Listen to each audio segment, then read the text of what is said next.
Hi Pisces, I'm Anisha. You can write to me at tarotbyanisha@gmail.com.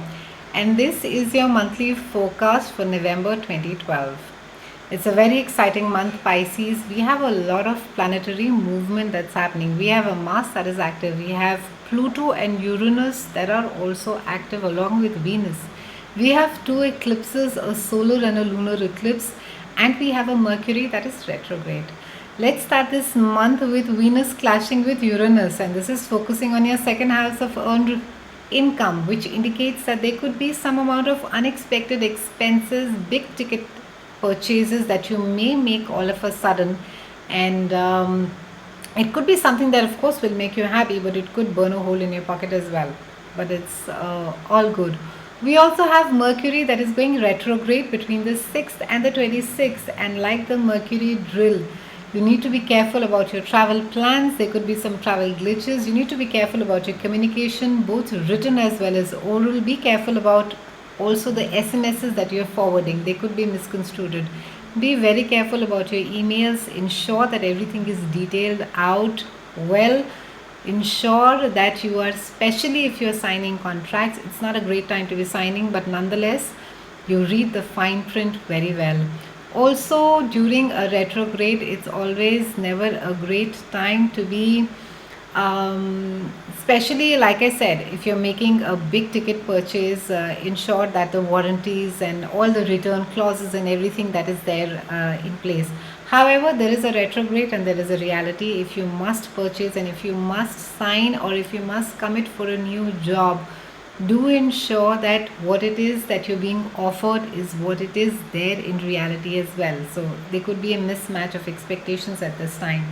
We have a lovely solar eclipse that is there on the 13th, and it is happening in Scorpio, and this is going to be covering your ninth house. That is about signaling, it is going to be covering your ninth house, which speaks about travel, and it also speaks about networking and friends to a certain extent. You may be wanting to get involved in group activities. It could be for community. A lot of you may be wanting or could be getting together with like-minded people. It could be a reunion with school, college friends as well. So good times ahead. Also, a solar eclipse normally speaks about beginning and ending. So you could be coming across, like I said, with some old friends that you've not met for a very long time, and it could be a very nostalgic and a very beautiful time.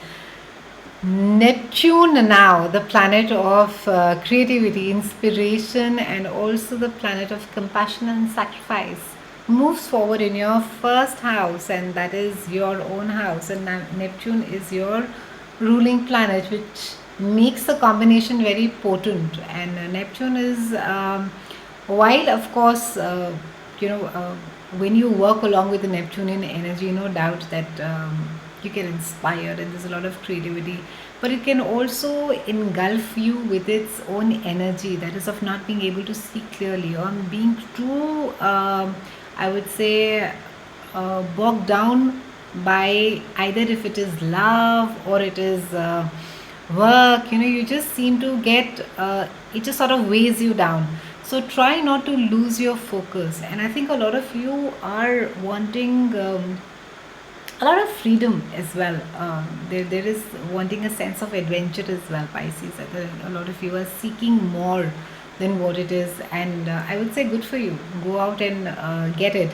It is also a great time not to be manipulative, especially with people whom you love, and also at workplace. However, we have the lovely Mars that, along with Pluto, gets active in the last week of the month, and Mars is going to be giving you its determination. Mars is coming and ensuring that you do things what you're supposed to be doing, which I think is brilliant, because Neptune being there in your first house will just sort of put you in a dreamy haze and make you look at things which may not exist in reality, or the situation may not be so. So with Mars coming in, it's an action planet. It will make you sort of get up and do things that you're supposed to be doing, and taking accountability and taking responsibility. Also, there is some amount of travel that is indicated for some of you. So I would say brilliant. It's always a great time, especially for you. I think the expansion of the mind and of the soul happens for you during travel. So we have a lunar eclipse on the 28th, and the eclipse is happening in Gemini, and this time it will see you working very hard. I think a lot of you are going to be quite busy on your work projects, trying to close up the loops, and this is happening just before the festive season. So great, good going over there, Pisces. So overall, a great November, Pisces. Have a beautiful and a prosperous Diwali as well. I'll see you again in December, and thank you so much for watching.